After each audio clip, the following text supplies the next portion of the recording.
Hello everyone, welcome to learning session. This is Sandhya and today our topic for discussion is on essentials of a bank computerization. ये आज से हमारा module सी start हो रहा है. ठीक है, मॉड्यूल सी का आपका फर्स्ट चैप्टर है essentials of bank computerization. तो वो स्टार्ट करेंगे. Before moving towards our session, I want to inform you that we are covering this syllabus in video question format. As you seen on your screen, under this course, chapter wise question video, Hindi mix English will be there. Previous year question, mock test, mega mock test, complimentary e-PDF note and recorded live classes will be providing to you. The timing of our class is in the morning for 1 hour from 7:15 to 8:15. For attending these classes, you have to download the Class Plus application. The link is given in the description box below and thereafter enroll yourself under the course. And my friends, do join our Telegram group. On daily basis, we are sharing an information that we think important from exam point of view. So do join that group. The link for the group is given in the description box below. तो अभी start करते हैं आज का session. So here is the first question. A group of computers that are connected to each other for the purpose of sharing resources is called what? Is this called network? Is this called data, file sharing and information? तो normally पहले ना एक term clear करनी है, what is data and what is information. For example जैसे मैंने यहाँ पे सिंपली रैंडमली कोई इन्फॉर्मेशन दे रखी है. लेट्स से कि पर्सन है राम, श्याम, शिव, ठीक है, एंड से काव्या. एंड आपको यहाँ पे रैंडमली यहाँ पे बता रखा है A, B, C, D. Amount given है यहाँ पे राम के आगे लिखा है से 10,000, 15,000, 20,000 एंड से 25,000. इस तरीके से लिखा है. This is what. ये सिंपली आपको क्या प्रोवाइडेड है, ये सिंपली आपको क्या प्रोवाइडेड है, डेटा. आप ये डेटा को जब प्रोसेस करोगे, प्रोसेस करके you will be getting an information. ठीक है, नॉर्मली आपको ये दो वर्ड्स देखने को मिलते हैं ना, what is data, what is information. अभी आपका ये डाउट क्लियर हो जाएगा रिलेटिंग टू दैट फैक्ट. तो जो भी रॉ इन्फॉर्मेशन आपको प्रोवाइडेड रहती है, that raw information as I told you in this example, ये आपको रॉ इन्फॉर्मेशन प्रोवाइडेड है. This is called data. ये जो डेटा है, अभी हम इसको प्रोसेस, मैं आपको बताती हूँ कि ये जो इन्फॉर्मेशन है क्या है. बेसिकली इसको प्रोसेस करके what will you are getting, that is called information. जैसे मान लो अभी यही जो डेटा है ना, इसको थोड़ा ऑर्गेनाइज वे में लिखते हैं. जैसे कि ये जो है, ये क्या है आपके departments A, B, C, D. Here is the name of the person, say Ram, Sham, Shiv and Kavya. ठीक है, and here is the salary. इनकी 10,000 है, इनकी 15 है, इनकी 20 एंड इनकी 25. ठीक है, जो ये थर्ड कॉलम है, this is basically depicting salaries column. Salaries for the month of what, salaries for the month of April. ठीक है, तो यहाँ पे अभी ये जो डेटा गिवन था उसको मैंने इस तरीके से क्या किया, ऑर्गेनाइज वे में लिखा. This is called information. आपको देख के पता चल रहा है ना कि ये जो राम पर्सन है, he is basically from department A, Kavya is from department D. Kavya की सैलरी कितनी है, 15,000. फॉर विच मंथ, कौन से मंथ के लिए, अप्रैल मंथ के लिए. तो जब ये सिंपली आपको डेटा प्रोवाइड था, जब आपने डेटा को प्रोसेस किया, you will be getting an information. ठीक है, तो ये आई होप सो आपको डेटा एंड इन्फॉर्मेशन का कॉन्सेप्ट क्लियर हो गया होगा यहाँ पे.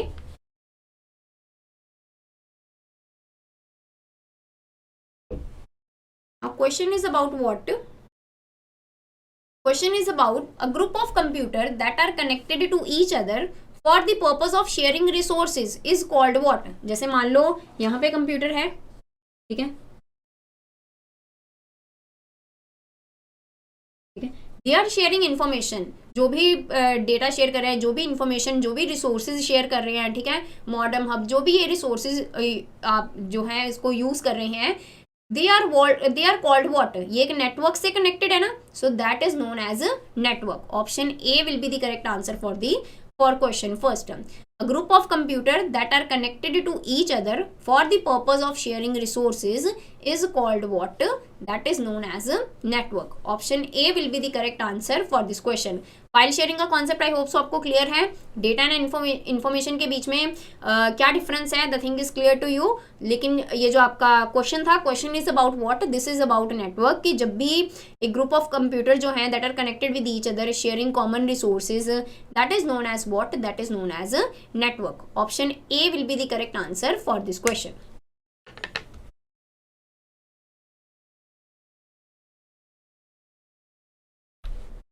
Then next is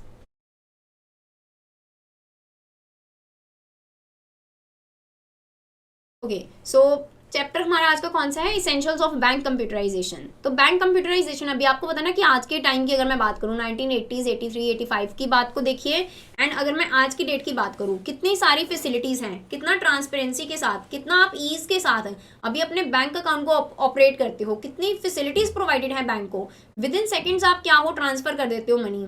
ठीक है, तो बहुत सारी क्रेडिट फैसिलिटीज़ की बात करूँ, नॉन क्रेडिट फैसिलिटीज़ की बात करूँ, तो बहुत सारी फैसिलिटीज़ जो हैं प्रोवाइड की जाती हैं बैंक की तरफ से with transparency, with their ease. ठीक है, to large group of customers. किस वजह से, इसके पीछे का कारण क्या रहेगा, इसके पीछे का कारण है आपका कंप्यूटराइजेशन. तो ये जो कॉन्सेप्ट है आपका bank computerization, it was started in 1881 and अपने अगर मैं कहूँ पीस पॉइंट जो आपका टॉप पॉइंट रहता है उसके ऊपर कब पहुंचा ये 83-84 के नियर बाय. आरबीआई ने एक कमेटी सेटअप की under the chairmanship of doctor C Rangarajan. ठीक है, 1983 में एक कमेटी सेटअप की गई. तब आरबीआई के जो डेप्यूटी गवर्नर थे वो कौन थे, सी रंगाराजन. उनकी देखरेख के अंदर ये जो कमेटी है, ये कमेटी का मेन एम्फेसिस किसके ऊपर था. This committee was set up to study the possibilities and stages involve in bank computerization and to prepare guideline for the same. जब भी आप कंटिन्यूसली कोई चीज़ को फॉलो कर रहे होते हो और आपने उसमें चेंजेस लाने हैं, है ना, उसमें चेंजेस लाने हैं, तो डेफिनेटली आपको पहले उसके ऊपर अच्छे से काम करना पड़ेगा कि ये चीज़ अगर मैं लेके आऊँगी तो मेरे को ये चीज़ें पहले करनी पड़ेंगी, ये मेरे को कॉन्सिक्वेंसेस भी फेस करने पड़ेंगे एंड ये मेरे को बेनिफिट रहेंगे. ये सारी चीज़ों का कंपैरिजन करके, प्रॉपर रिसर्च एनालिसिस करके तभी ही आप क्या हो स्टेप फॉरवर्ड करते हो वो कॉन्सेप्ट के रिलेशन में.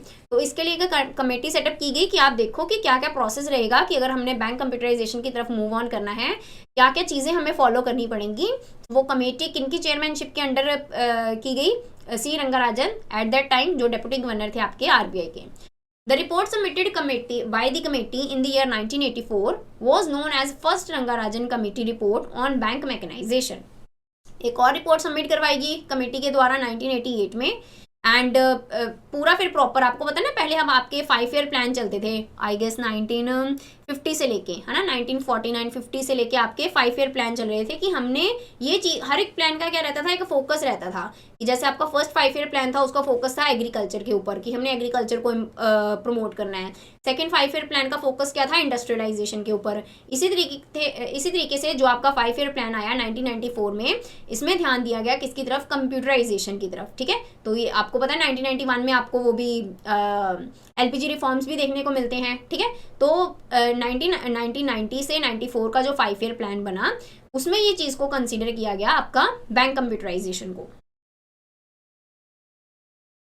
देन नीड फॉर कंप्यूटराइजेशन, हमें ज़रूरत ही क्यों पड़ी, क्या पहले काम चल नहीं रहा था, चल तो रहा था लेकिन वो स्पीड के साथ, वो एफिशिएंसी के साथ नहीं जिस एफिशिएंसी के साथ अगर आप अभी कंपैरिजन करोगे. ठीक है, कि अभी 2022 में कंपैरिजन करोगे 1983 के वर्क के साथ. ठीक है, तो उस पेस के साथ, उस एफिशिएंसी के साथ, उस स्पीडीनेस के साथ नहीं था. ठीक है, the 4 major objective of computerization in banking are to improve what. तो क्या क्या कारण थे जिसकी वजह से आपको कंप्यूटराइजेशन देखने को मिला.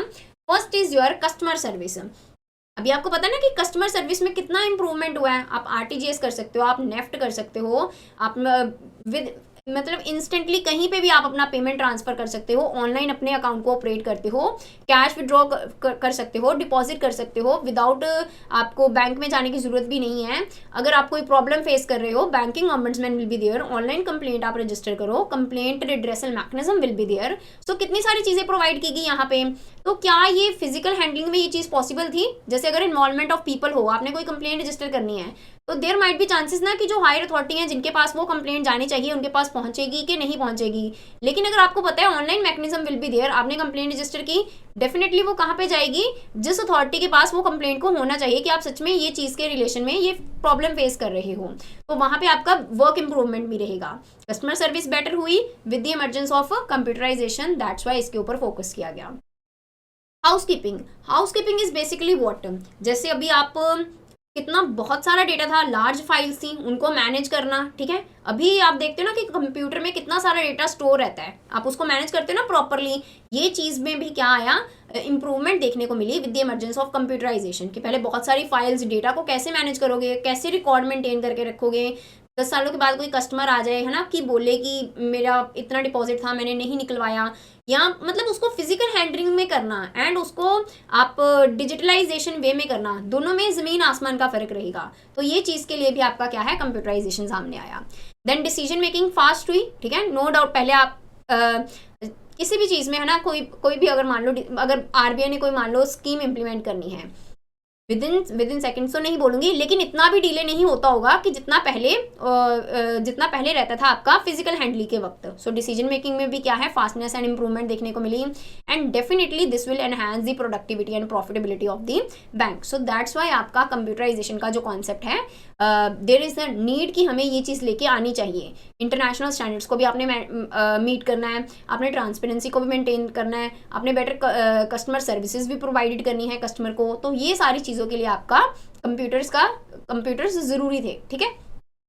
Computer have a vital role to play wherever there is a huge volume of transaction and the work needs completion within a specified period। ये चीज़ तो बताने की ज़रूरत ही नहीं है, मतलब कंप्यूटर की ज़रूरत क्यों पड़ी, है ना। आई डोंट थिंक सो कि इसके क्या बेनिफिट्स, नो डाउट कोई भी चीज़ रहती है उसके बेनिफिट्स भी रहते हैं, उसके डीमेरिट्स भी रहते हैं, लेकिन ये आपके ऊपर रहता है कि आपने किस अकॉर्डिंग से उनके मेरिट्स को यूज़ करना है, सो दैट कि उनके डीमेरिट्स का जो इफेक्ट है वो क्या हो जाए, कम हो जाए, ठीक है। तो यहाँ पे कंप्यूटर ने बहुत इंपॉर्टेंट रोल प्ले करते हैं। जो भी आपका ह्यूज वॉल्यूम ऑफ ट्रांजेक्शन, कितनी ब्रांचेज हैं, कितने सारे कस्टमर्स हैं, कितना सारा डेटा है। अभी आपने CBS सुना होगा, है ना, कोर बैंकिंग सोल्यूशन। तो आगे मैंने एक्सप्लेन करना उसके साथ भी कि आप चाहे दुनिया के किसी भी कोने में हो, ठीक है, वहाँ पे अगर वो बैंक की ब्रांच है, चाहे आपने हैदराबाद में ब्रांच ओपन करवाई है, आप मान लो हरियाणा में हो, कहीं पे भी हो, ठीक है, आउट ऑफ कंट्री भी हो, अगर वहाँ पे वो बैंक की ब्रांच है, आप क्या हो, उसके साथ इजीली ट्रांजेक्शन कर सकते हो कोर बैंकिंग सोल्यूशन के इमरजेंस के साथ। तो वो भी हम कॉन्सेप्ट आगे देखेंगे। तो बहुत सारी चीज़ों में आपको इंप्रूवमेंट देखने को मिला in a positive way with the emergence of computerization in banks. So next question is relating with what is hub. तो हब पहले देखते हैं कि हब है क्या, एंड उसके बाद आप ये क्वेश्चन अटेम्प्ट कीजिएगा।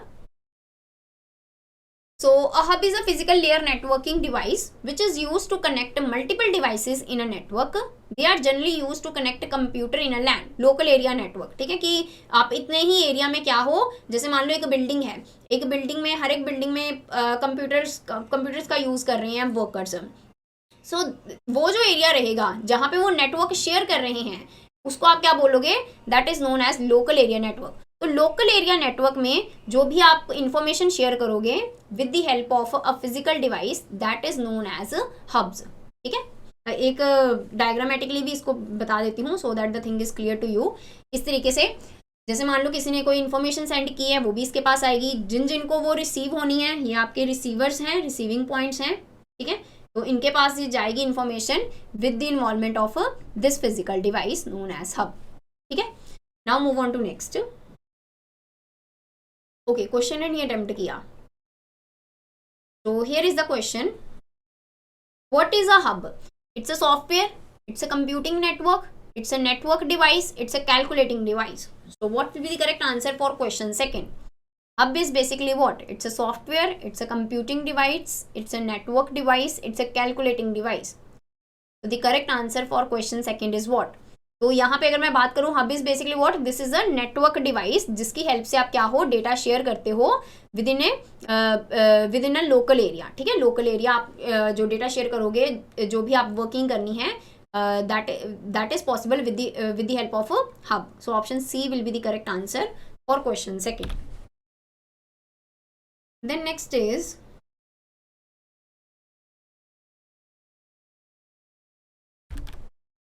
identify the incorrect network topology.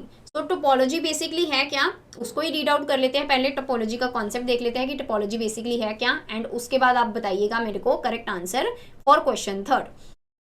Topology basically क्या रहेगा, द पैटर्न, कि जिससे आप इंफॉर्मेशन शेयर कर रहे हो। इन डिटेल में मैंने आगे क्वेश्चन इन्वॉल्व किए हैं सबके ऊपर, बस टोपोलॉजी क्या है, स्टार क्या है, रिंग क्या है, don't worry about that factor. For the time being अभी क्वेश्चन के पॉइंट ऑफ व्यू से जितनी चीज आपको रिक्वायर्ड है वो चीज डिस्कस करते हैं, ठीक है। आगे थोड़ा डिटेल रहेगा इसके बारे में, नो डाउट। टोपोलॉजी बेसिकली क्या रहेगा कि आपका मेथड क्या है, आपका वे क्या है इन्फॉर्मेशन शेयर करने का। क्या आप इन्फॉर्मेशन ऐसे इन अ सिंक इन अ सीरीज कर रहे हो, क्या आप इन्फॉर्मेशन शेयर कर रहे हो इन अ सर्कुलर फॉर्मेट, क्या आप इन्फॉर्मेशन इस तरीके से शेयर कर रहे हो, ठीक है, कि यहाँ पे नेटवर्क्स रहेंगे इस तरीके से शेयर कर रहे हो, या आपस में भी कर रहे हो इस तरीके से भी कर रहे हो, ठीक है। सो डिफरेंट डिफरेंट वेज हैं with the help of which जो इन्फॉर्मेशन है उसको शेयर किया जाएगा, ठीक है। उसी को क्या बोलते हैं, उसी को बोलते हैं टोपोलॉजी, या मैं कह दूं लेआउट, ठीक है। उसी को आप क्या बोलते हो, टोपोलॉजी। अभी ये टर्म्स हैं क्या, इनको हमने डिटेल में देखना है। फॉर द टाइमिंग अगर मैं अभी के लिए बताऊं तो जब आप एक सीरीज में डेटा को शेयर करोगे that is known as a bus topology. जब आप ये रिंग बन गया ना एक, यहाँ पे मान लो कंप्यूटर्स लगे हैं, ठीक है, यहाँ पे अगर आप इन्फॉर्मेशन शेयर करोगे that is known as ring topology. And इस तरीके का अगर आपका पैटर्न है इन्फॉर्मेशन शेयर करने का then that is known as star topology. अभी इसमें बेसिकली रहता क्या है, इन डिटेल क्या है, हम आगे फर्दर डिस्कस करेंगे। सो अभी with the help of this information you will be able to attempt this question, identify the incorrect network topology. कौन सा नेटवर्क टोपोलॉजी नहीं है, it's a B2B, business to business. जैसे मान लो कोई ट्रांजेक्शन हो रही है say between wholesaler and retailer, this is called what, this is called B2B। आपको पता है ना, B2C, B2B, P2P इस तरीके का आपका रहता है। So B2B is basically what, when there is transaction, when there is trade transaction between, let's say एक मैंने एग्जांपल ही ली यहाँ पे, let's say between wholesaler and retailer, ठीक है, that is known as B2B। तो ये आपका नेटवर्क टोपोलॉजी नहीं है। Option D will be the correct answer for question 3।